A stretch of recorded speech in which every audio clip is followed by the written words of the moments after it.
الحمدللہ رب العالمین، الصلاۃ والسلام علی رسولہ الکریم وعلی آلہ وصحبہ اجمعین الی یوم الدین، اما بعد۔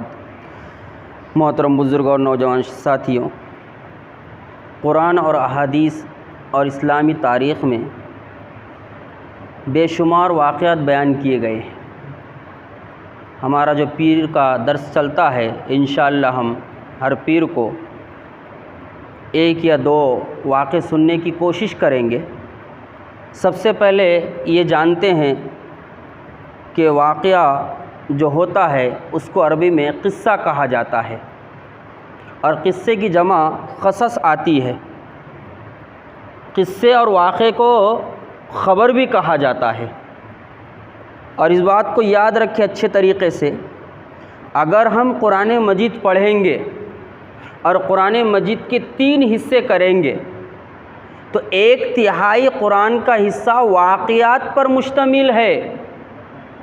قرآن کا 1/3 حصہ واقعات پر مشتمل ہے، اور اس بات کو اچھے طریقے سے یاد رکھیں کہ قرآن مجید نے جو واقعات بیان فرمائے ہیں، ان واقعات میں انبیاء علیہم السلام کے بھی واقعے ہیں، جیسے حضرت آدم علیہ السلام کا واقعہ بیان ہوا، حضرت نوح علیہ السلام کا واقعہ بیان ہوا، حضرت ابراہیم خلیل اللہ کا واقعہ بیان ہوا، حضرت موسیٰ کلیم اللہ کا واقعہ بیان ہوا، حضرت یوسف کا واقعہ بیان ہوا، حضرت عیسیٰ ابن مریم کا واقعہ بیان ہوا۔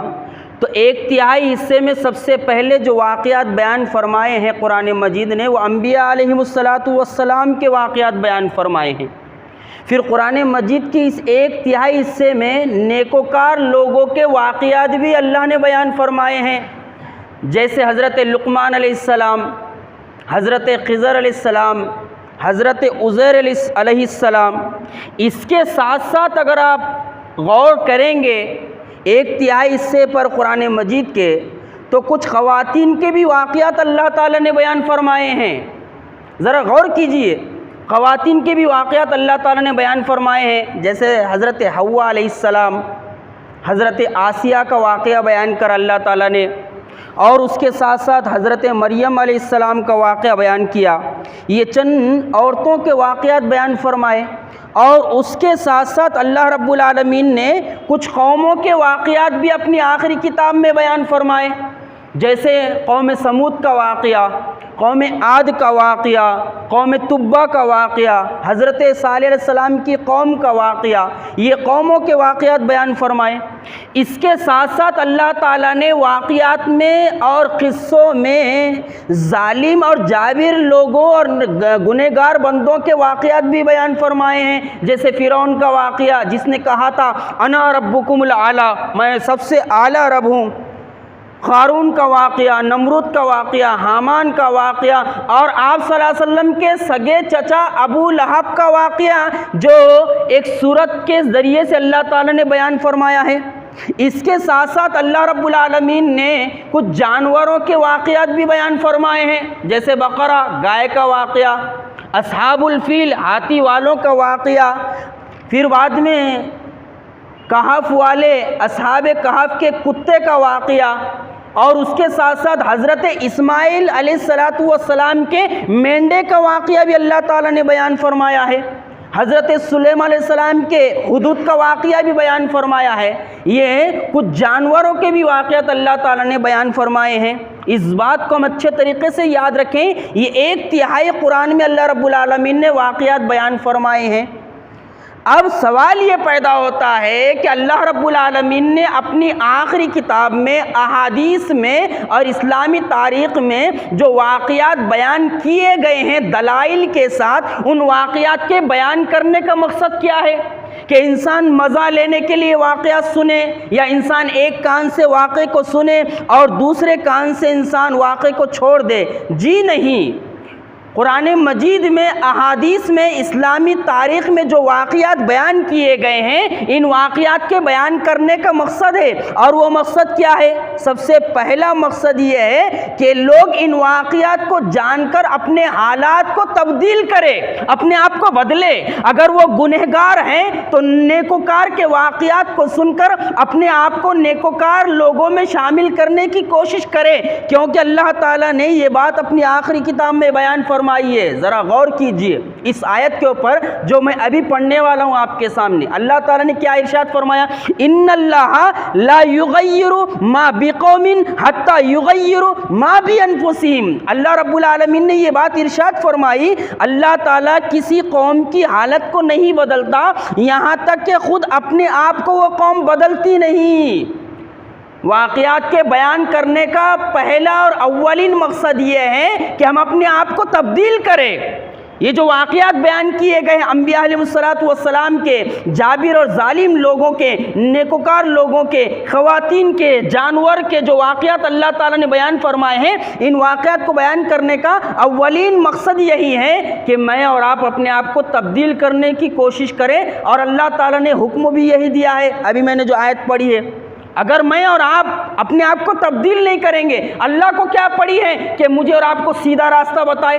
میں اور آپ انبیاء کے راستے کو نہیں اپنائیں گے تو اللہ کو کیا پڑی ہے کہ اللہ تعالیٰ ہم کو سیدھے راستے پر ڈال دے؟ حالانکہ اللہ تعالیٰ نے اس بات کو واضح کر دیا ہے، وہ ہدیناہ النجدین، ہم نے دو راستے واضح کر دیے ہیں، ہدایت کا راستہ بھی بتا دیا ہے اور گمراہی کا راستہ بھی بتا دیا ہے، رحمانی راستہ بھی بتا دیا ہے، شیطانی راستہ بھی بتا دیا ہے۔ اب جس کا جی چاہے وہ رحمانی راستے پر چلے، جس کا جی چاہے شیطانی راستے پر چلے، اور اللہ تعالیٰ اس وقت تک ہماری حالت کو تبدیل نہیں کرے گا، بدلے گا نہیں جب تک ہم اپنے آپ کو تبدیل کرنے کی کوشش نہیں کریں گے۔ ان اللہ لا یغیر ما بقوم حتی یغیر ما بانفسہم۔ اس آیت کو ہم اپنے دل و دماغ میں بٹھا لیں۔ پھر یہ واقعات بیان کرنے کا دوسرا مقصد کیا ہے؟ دوسرا مقصد یہ ہے کہ اللہ رب العالمین نے اپنی آخری کتاب میں جن نیکوکار لوگوں کے واقعات بیان فرمائے ہیں، ان نیکوکار لوگوں کے راستے کو اپنائے ہم، جیسے انبیاء علیہ السلام ہیں، شہداء ہے، صالحین ہیں، اللہ تعالیٰ کے نیک بندوں کا جو ذکر کیا ہے اللہ تعالیٰ نے، ہم ان کے راستے کو اپنائیں۔ اور جب ہم انبیاء علیہ السلام اللہ کے نیکوکار بندوں کے راستے کو اپنائیں گے تو کیا ہوگا؟ ہم توحید پر چلیں گے، اور جو توحید کو اس دنیا میں اپنائے گا اسی کے لیے خیر ہے، اسی کے لیے امن ہے، اسی کے لیے شانتی ہے، اسی کے لیے سکون ہے، اور اسی کے لیے اس دنیا اور آخرت میں کامیابی ہے۔ یہ واقعات بیان کرنے کا دوسرا مقصد ہے کہ ہم ان لوگوں کے راستے کو اپنائیں جن نیکوکار بندوں کے واقعات کو اللہ تعالیٰ نے اپنی آخری کتاب میں قلم بلند کیا ہے، اور جن ظالم اور گنہگار لوگوں کے واقعات کو اللہ تعالیٰ نے بیان فرمایا ہے ان سے پناہ طلب کرے۔ ہم سورہ فاتحہ پڑھتے ہیں، اور سورہ فاتحہ پڑھ کے کیا دعا کرتے ہیں؟ اہدنا الصراط المستقیم، اے اللہ ہمیں سیدھا راستہ بتا۔ سیدھا راستہ کن لوگوں کا راستہ ہے؟ انبیاء کا راستہ سیدھا راستہ ہے، شہداء کا راستہ سیدھا راستہ ہے، صالحین کا راستہ سیدھا راستہ ہے، اللہ کے نیکوکار بندوں کا راستہ سیدھا راستہ ہے۔ اور پھر ہم آخری میں کیا پناہ مانگتے ہیں اللہ سے؟ کیا پناہ چاہتے ہیں؟ غیر المغضوب علیہم ولا الضالین، اے اللہ ہم پناہ چاہتے ہیں جو غضب میں گرے تیرے اور جو گمراہ ہوئے۔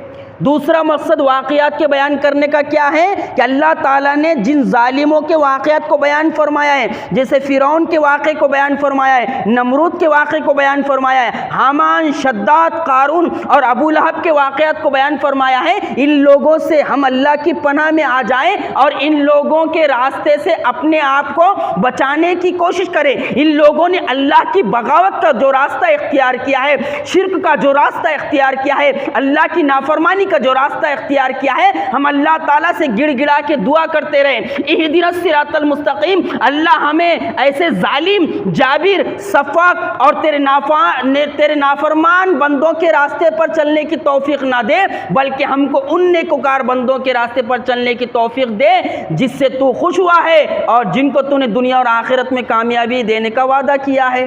یہ واقعات بیان کرنے کا دوسرا مقصد ہے کہ ہم ایسے لوگوں سے اللہ کی پناہ میں آ جائے اور اس کے ساتھ ساتھ اپنے آپ کو ایسے گمراہ لوگوں کے راستے سے بچانے کی کوشش کرتے رہے۔ اور یہ اس وقت ہوگا جب ہم قرآن مجید کے واقعات کو اس کے مقصد کے تحت جانیں گے، احادیث میں جو واقعات بیان کیے گئے ہیں اس کے مقصد کو پہچانیں گے، اور اسلامی تاریخ میں دلائل کے ساتھ جو واقعات بیان کیے گئے ہیں جن کے اندر نصیحت پنہاں ہے، ان واقعات کو جان کر ہم نیکوکار لوگوں کے راستے پر چلیں گے تو یہ واقعات ہم کو فائدہ پہنچائیں گے۔ یہ پہلا درس تھا۔